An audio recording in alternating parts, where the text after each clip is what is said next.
ስራቸው ሴራ ነው። ፖለቲካቸው ማታለልና ማሳመን ነው። እነሱ ኮንፊውዝና ኮንቪንስ ይሉታል።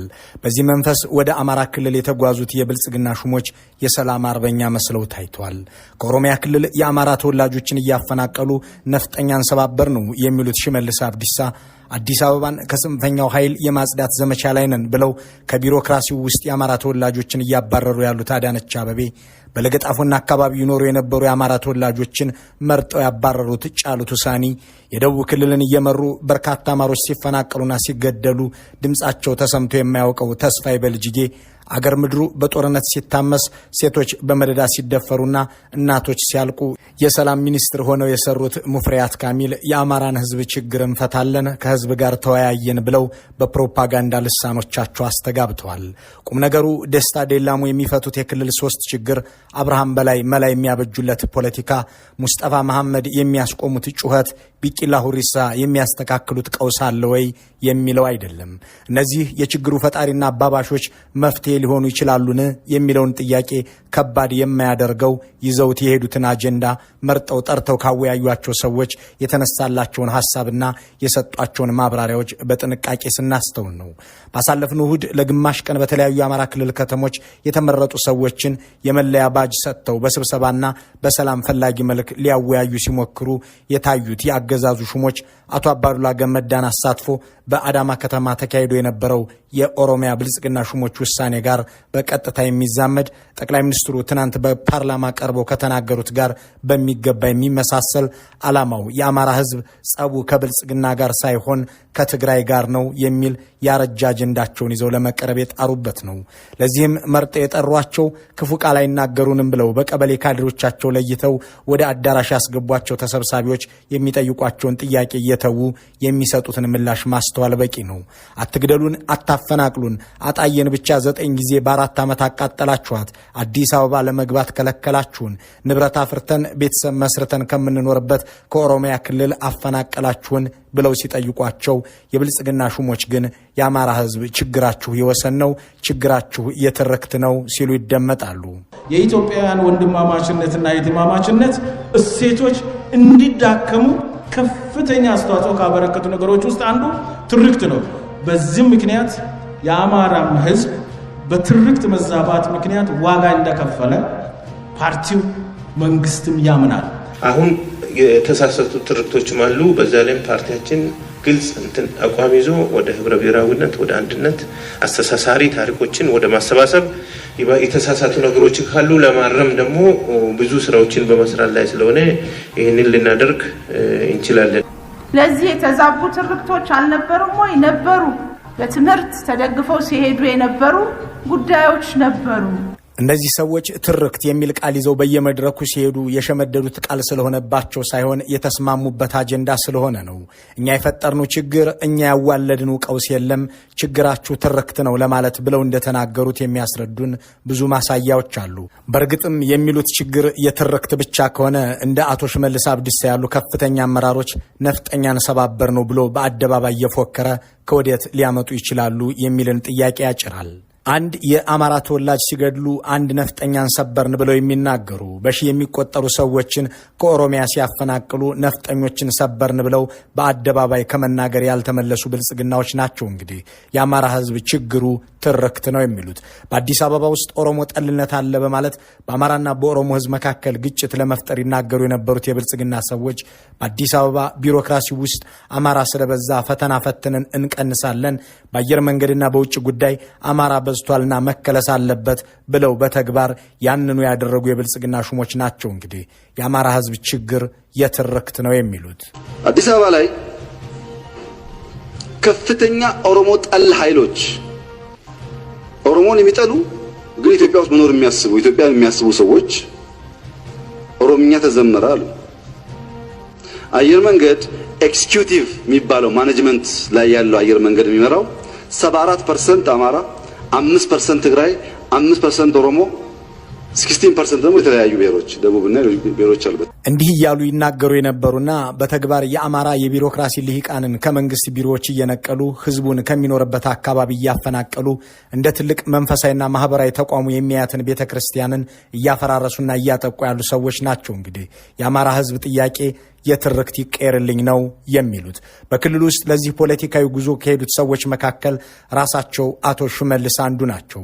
አቶ ሽመልስ በሚመሩት ክልል ውስጥ ወለጋ አለያም ባሌ ሄደው መመለስ የማይችሉበት የሰላም እጦት እንዳለና አንድም የሰላም ተሞክሮ የሌላቸው ፖለቲከኛ መሆናቸው ቢታወቅም በአማራ ክልል ሰላም ለማስፈን ከሄደውና የክልሉን ህዝብ ጥያቄ ከትግራይ ጋር ያለው የወሰን ጉዳይ የትርክትና የህገ መንግስት ነው፣ ይህንን ደግሞ እኛ አልፈጠርነውም የሚለውን ዲስኩር ይዘው ከቀረቡት አንዱ ሆነዋል። ስልጣን በጉልበት ሊነጥቁን ያሰቡ ኃይሎች ላይ ህግ እናስከብራለን ይላሉ።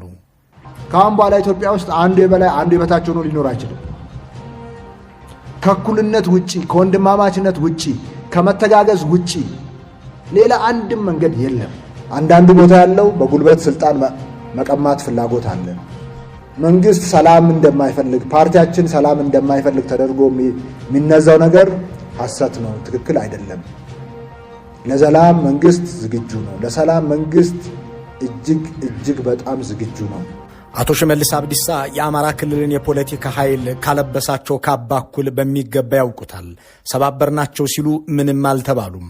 አታለልናቸው ሲሉ በድጋሚ ባህር ዳር እየተወሰዱ ካባ ሲጠለቅላቸው ነበር። በእርግጥ እውነትና እውቀት የተሳናቸው የክልል 3 ፖለቲከኞች አቶ ሽመልስ አብዲሳ ይህንን ሲናገሩ አብይ ይገስጹልናል፣ ሽመልስ ይህንን የተናገረው አብይ ሳያውቅ ነው ወዘተ እያሉ ሙሲያቸውን ሲንከባከቡ ነበር።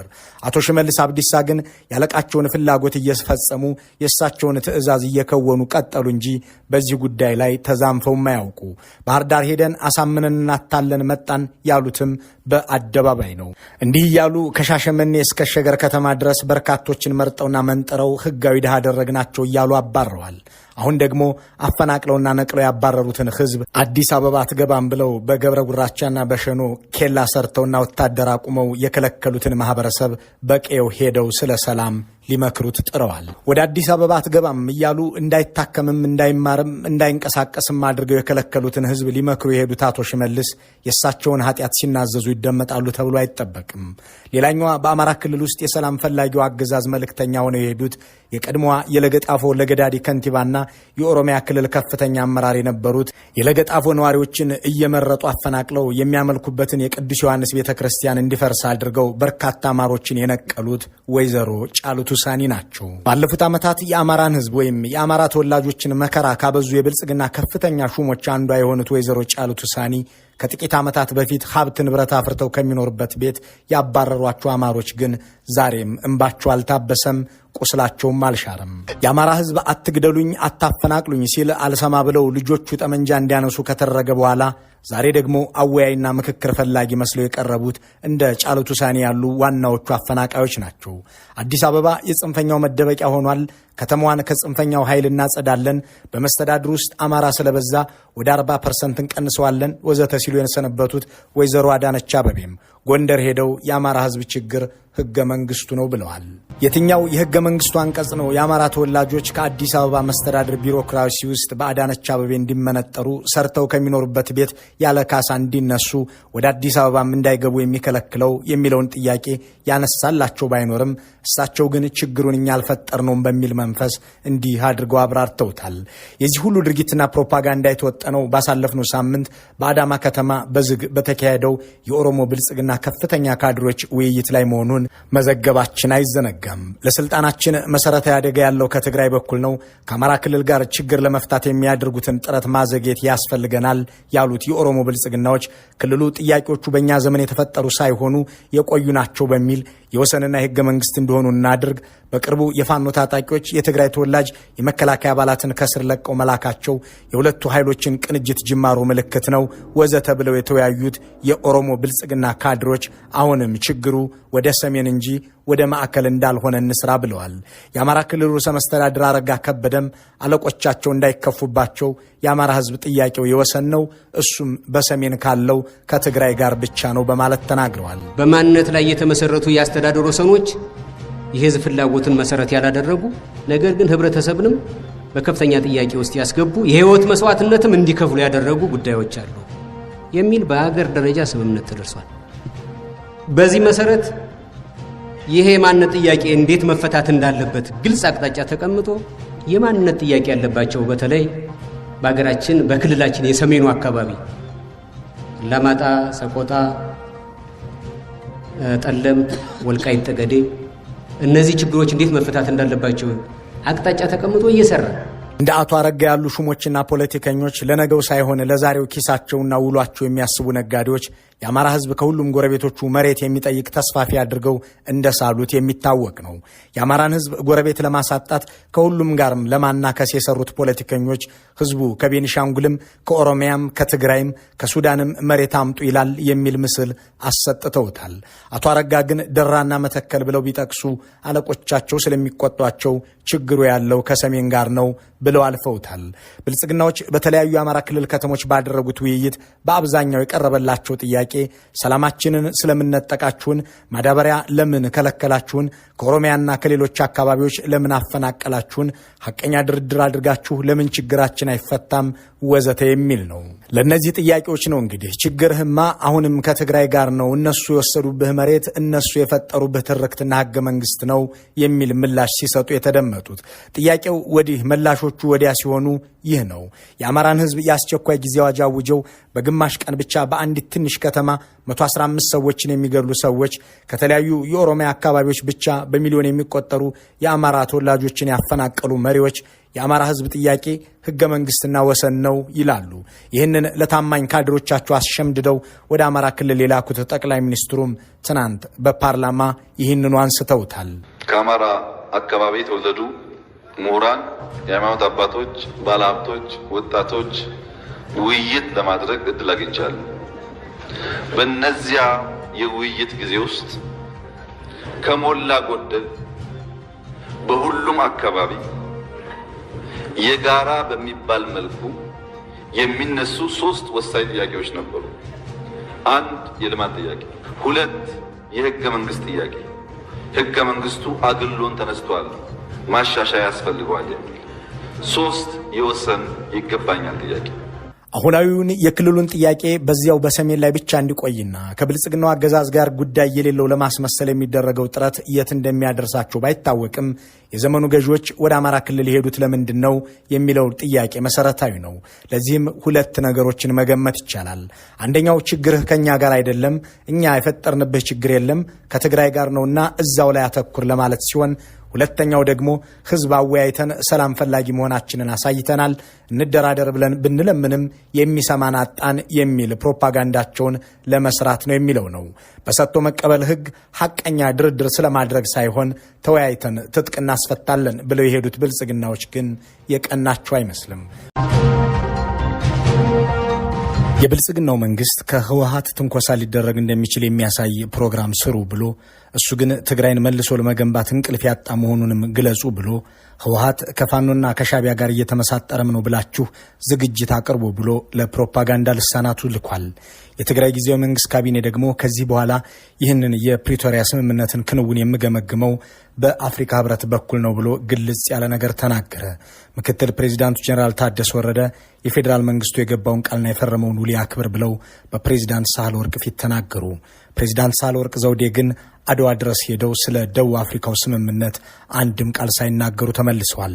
በአዲስ አበባ ኃይሌ ግራንድ ሆቴል የተካሄደው የአማራ ባለሀብቶች ስብሰባ በምክትል ጠቅላይ ሚኒስትሩ እየተመራ በተካሄደበት ወቅት የተነሱት ሀሳቦች አገዛዙ አሁንም ቢሆን ችግሮችን ለማወሳሰብ የከፋ ፍላጎት እንዳለው ግልጽ አድርጓል። ህወሓት ሚስጥሬን ለጠላት አሳልፋችሁ ሰጥታችኋል ብሎ አመራሮቹን ማባረሩን ተከትሎ የኮሚኒኬሽን ሚኒስትሩ ለገሰ ቱሉ ብስጭታቸውን መቋቋም ተስኗቸው ታይቷል። በጦርነቱ ወቅት የትግራይ ሰራዊትን የመሩ ከኮር በላይ የሆኑ አዛዦች ለቀናት ባካሄዱት ስብሰባ የሰላም ስምምነቱ እንዳይተገበር እንቅፋት የሆነው የአማራ አሊያም የአፋርና የኤርትራ ህዝብ ወይም ብልጽግና ሳይሆን ራሳቸው ጠቅላይ ሚኒስትር አብይ ናቸው የሚል ድምዳሜ ላይ ደርሰዋል። የአፍሪካ ህብረት በጉዳዩ ላይ ሊመክር የነበረውን ስብሰባ አራዝሞታል። እነዚህ ሰሞነኛ መረጃዎች ናቸው። ያንን ደም አፋሳሽ ጦርነት ያስቆመውን ስምምነት በመተግበር ዘላቂ ሰላምና ህዝባዊ አንድነት እንዲመጣ ለማድረግ የሚያስችለው ስራ ችላ ተብሏል የሚለው ንግግር በርካቶች የሚስማሙበት ይመስላል። በዚህ ዝግጅት ከዚህ ጋር በተገናኘ የተለያዩ ባለሙያዎችና አስተያየት ሰጪዎች የተናገሩትን ይዘንላችሁ ቀርበናል። አብራችሁን ቆዩ።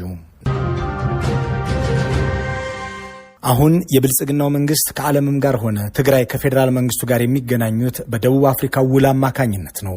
አበዳሪና እርዳታ ሰጪ መንግስታትና አካላት ሁሉ የብልጽግናውን አገዛዝ ደጋግመው እየጠየቁት ያሉት የፈረምከውን ውል ፈጽም ብለው ነው። ዓለም ቁጭ ብሎ ያፈራረመውን ይህንን ስምምነት አለመተግበር የሚያስከለክለውን ነገር የሚያውቀው አገዛዙ ስምምነቱን መተግበር ደግሞ በአገር ውስጥ ያሰበውን ዘላቂ ጥፋት ያስቀርበታልና እያነከሰ ነው። ብድርና እርዳታ ስጡኝ ብሎ የልመና ቁማዳውን ይዞ ሲቀርብ በቅድሚያ የፈረምከውን የሰላም ስምምነት ተግብር እያሉት ነው ምዕራባውያኑ። ይህንን ስምምነት ገቢራዊ ማድረግ ማለት ደግሞ ደም እያቃባና እያጋደለ ለመኖር የተለመውን ፍኖት ያጨናግፍበታል። በእርግጥ የፕሪቶሪያው ስምምነት አልተተገበረም ሲባል ምን ማለት ነው የሚለውን ጉዳይ ሰሞኑን የቱፍትስ ዩኒቨርሲቲ ፕሮፌሰሩ ዶክተር ሙልጌታ ክብረ ሕይወት በዝርዝር አስነብበውታል። ከሳቸው ረዘም ያለ ጽሑፍ ውስጥ እንዲህ የሚለው ይገኝበታል። በደቡብ አፍሪካ የተፈረመው ውልም ሆነ በኬንያ የተረጋገጠው ማስፈጸሚያ ሰነድ አልተተገበሩም የሚያስብላቸው ብዙ ምክንያት አለ።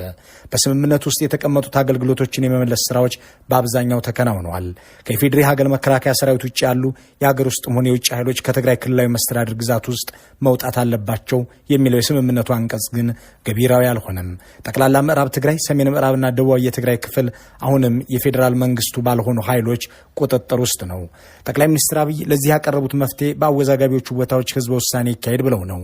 የፌዴራል ህገ መንግስት የብሔረሰቦችን ራስ ማስተዳደር መብት ደንግጓል። በ2001 ዓ.ም የወጣው አዋጅም አንድ ራሱን የማስተዳደር ጥያቄ ያለው ማህበረሰብ ጥያቄው የሚመለስበትን ሂደት ለፌዴሬሽን ምክር ቤት ሰጥቶ እንዲከናወን ያስገድዳል።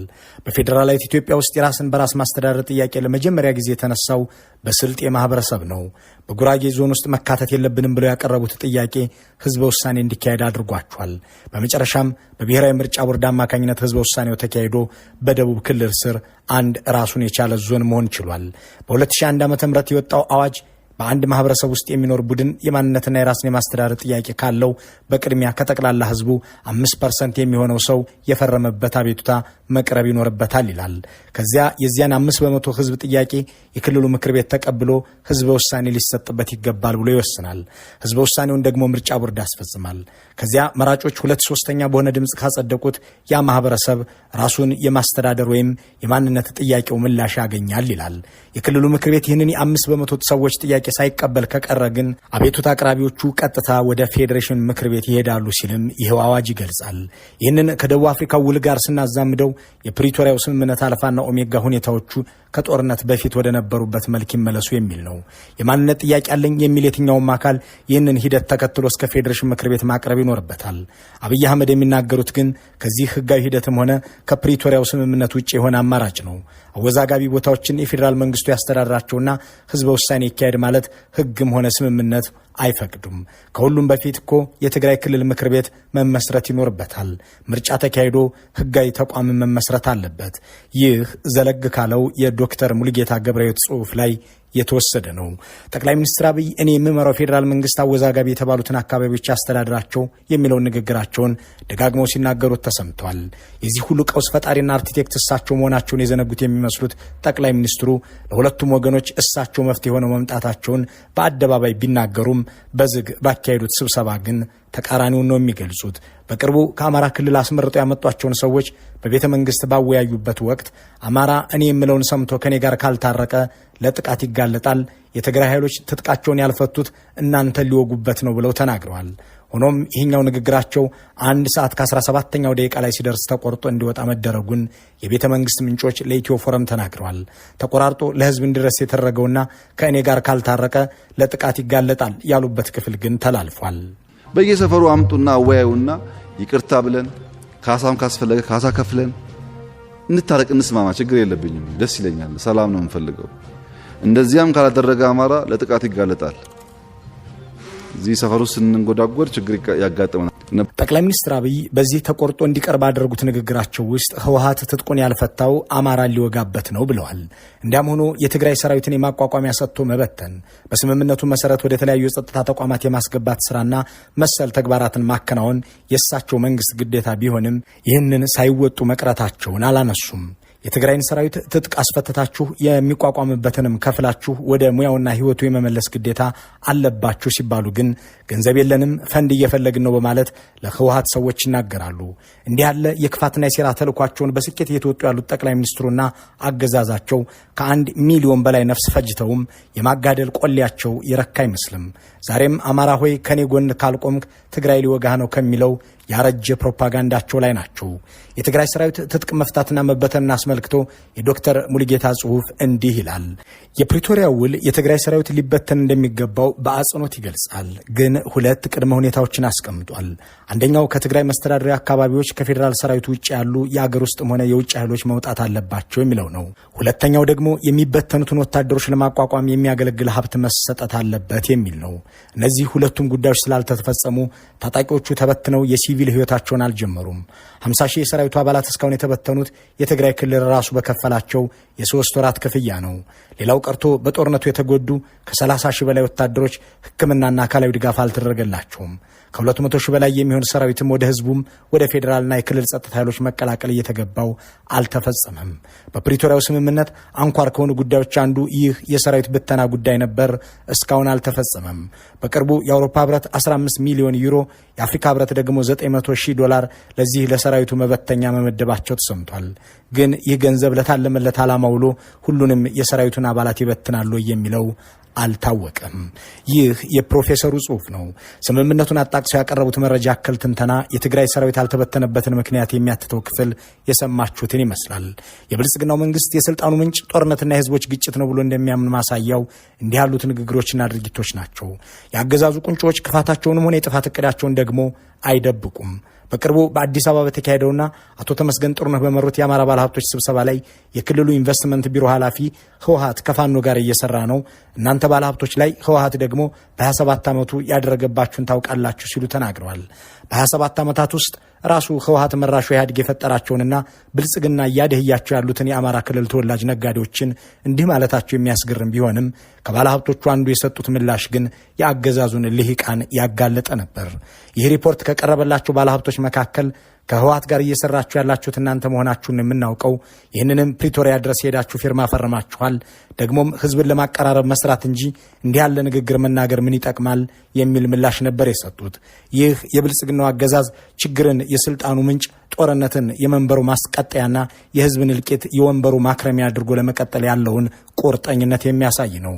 አሁንም ህወሓት መጣብህ፣ ትግራይ ተነሳብህ በሚል ቅስቀሳ የፈረሙትን ውል ወደ ጎን ብለው ማህበራዊ መተላለቅን ለማዋለድ ተግተው እየሰሩ መሆናቸውን የሚያመለክትም ነው። በቅርቡ ጣቢያችን የተመለከተውና ከጠቅላይ ሚኒስትር ቢሮ ለአቶ ለገሰ ቱሉ ቢሮ የተላከው የፕሮፓጋንዳ ቅድም ይህንኑ የሚያረጋግጥ ነው። ከትግራይ ትንኮሳ ሊነሳ እንደሚችል አድርጋችሁ ዘግቡ የሚለው ይህ መመሪያ ለአገዛዙ የፕሮፓጋንዳ ልሳናት ተልኳል።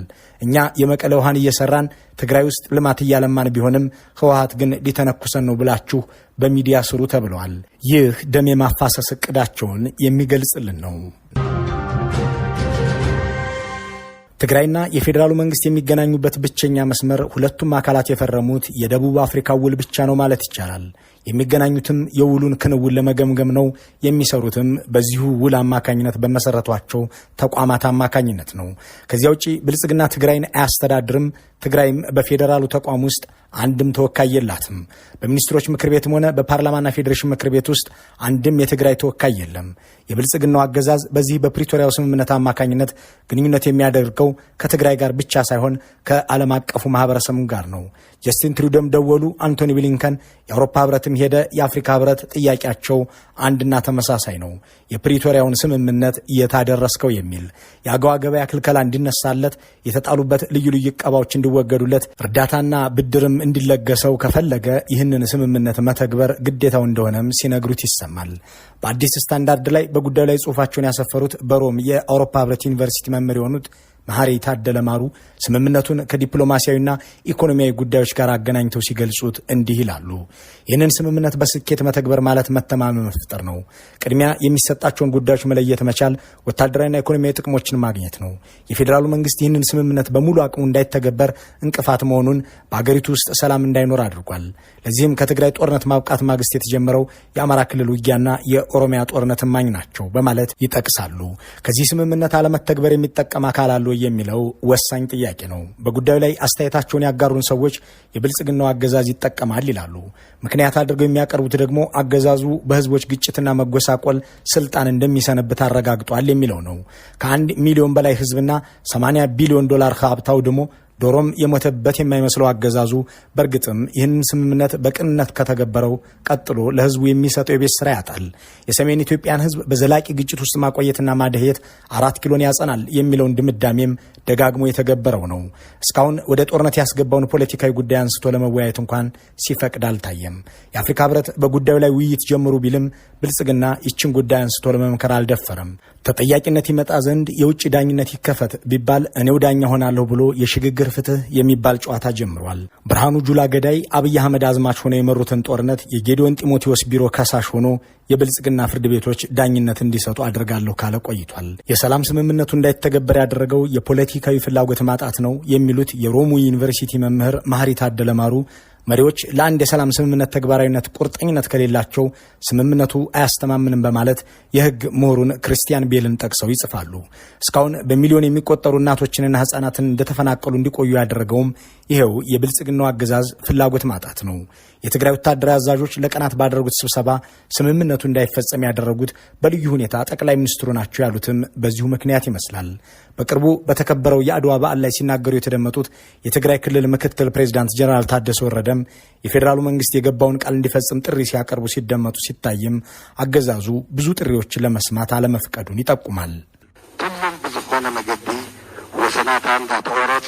የ128ኛውን የአድዋን ድል መታሰቢያ ስናከብር ደም አፋሳሹን የትግራይን ጦርነት ለማስቆም የተደረገው የፕሪቶሪያ ሰላም ስምምነት ተከትሎ የትግራይ ወሰን አለመከበሩ፣ ከቀያቸው የተፈናቀሉ ዜጎች እንዲመለሱ አለመደረጉ መዘንጋት አይገባውም። የፌዴራል መንግስት የገባውን ውል እንዲፈጽም አሁንም ጥሪያችንን እናቀርባለን። አሁን በትግራይ ክልል 1.2 ሚሊዮን ህዝብ በተፈናቃዮች ጣቢያ ውስጥ በከፋ ችግር ላይ እንደሚኖር ሪፖርቶች አስረድተዋል። አሁንም ሰዎች እየተፈናቀሉ መሆናቸውን እየተነገረ ነው። እነዚህ ተፈናቃዮች ወደ ቀያቸው ይመለሱ የሚለው ጥያቄ ተደጋግሞ ቢነሳም የብልጽግናው አገዛዝ ሹመኛ የሆኑት ኮሎኔል ደመቀ ዘውዱ በቅርቡ ለጣቢያችን በሰጡት ማብራሪያ የሚመለስ ሰው አይኖርም ብለዋል። ይህንን በማስመልከት የአገዛዙ ቁንጮች ያሉት ነገር የለም። ተጨማሪ ደም መፋሰስን ለማስቀረት ጥረት የሚያደርጉ ድምጾች ቢኖሩም አሁንም ግን ስልጣኔ የሚጸናው ደም ሲፈስ ነው ብሎ የሚያምነው አገዛዝ እልቂትን ደግሶ የፈረመውን ውል ላለመተግበር እያነከሰ ነው። መልካሙን ሁሉ በመመኘት በዚሁ እንሰናበታለን።